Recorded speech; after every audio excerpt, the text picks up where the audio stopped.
I loved even in that year that you took time to go to Auschwitz. I love that when you were at Leicester, you really encouraged the players when you were a player that, guys, we shouldn't just be sitting around playing Xbox. We've got an opportunity and a privilege, and that you got a lot of people to register as traders. You put people on a track that was bigger than just rugby. So I'm interested in, I suppose, first and foremost, is if we touch with that sports and that rugby component, what you took away, what are some of the stories that stuck with you out of playing sport and playing sport at an elite level? And what are some of the principles that you've taken away from that experience that you still apply today? Thanks, Toddy. And I love the fact that you're telling me that I can talk. Great intro, mate. It was, are we finished? Are we done? Over to you. No, mate. Look, over to me. No, look, first I'll start with those couple of stories. And look, there are a couple of very familiar faces here. Just saw Shano, Barbs. Look, so thank you for all the dial-ins that are actually supporting me. It's very annoying when it'd be just Toddy and I speaking to each other. So I really appreciate you guys dialing in.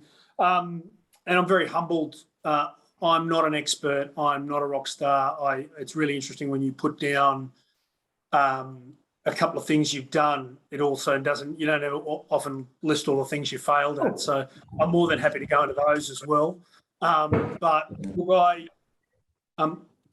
I loved playing sport, not just for my country. I loved playing. So I was honoured to play when you didn't get paid a brass razoo versus towards the end of my career, they paid me. I loved doing it. I could see Barbs there. I remember sidestepping Barbs as about a 17 and 18-year-old running around.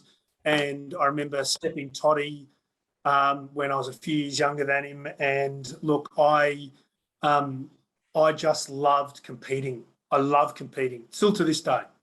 And so I love the competition. I love, I sat in front of analysts today. We'd put our results out yesterday, and this bloke's going, well, your REM structure's not this and your REM structure's not that. And I just said, look, mate, quite frankly, I don't care. I want to win. I want a chance to compete, and I want to win. Couldn't give a shit what you pay me. I really don't. And look, I really don't.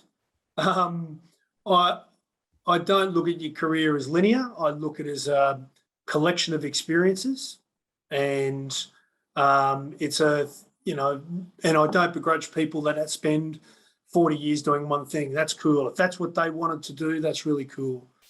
But, I've had a tendency to try stuff that takes me outside my comfort zone. And to your point, Toddy, what did sport teach me? It taught me that, no one's that good. No one's that bad. Have a dig. You will fail. You are not going to have an undefeated season. So when you lose one, it's not fatal. And so be willing to try things that occasionally come off, because you'll be remembered for the ones that came off, not for the ones that were huge failures. So, funnily enough, on a financial sense, I'm actually incredibly conservative. But on a having a go at life mentality, I have a dig at stuff. And I do think sport helped me there. I think you'll probably go into my pre-sport life, because you're one of the few people that know it, that will go in there. But look, I guys, and if you're not a rugby person, don't worry. But my grandfather played for Australia. My father played for Australia. My uncle played for Australia. My mother is the first woman to coach first grade in Australia. I am not the best player in my family. I'm not the best coach in my family. But I'm incredibly proud of being part of that collective, part of that team, which would be my family in this instance, but that collective. So I hopefully answered that a little bit, but that's sort of how I feel about my connection with the game, and I feel incredibly grateful. We all go through these periods in life where I've got to achieve higher, I've got to be bigger, I've got to be better, I've got to be stronger.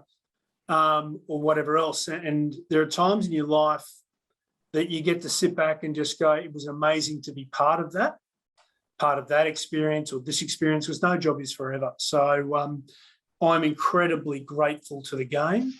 I feel as though I owe the game. Not the game does not owe me. I owe the game. And most of the opportunities that have been presented, probably in 10 years post, had a hell of a lot to do with that initial experiences that it gave me.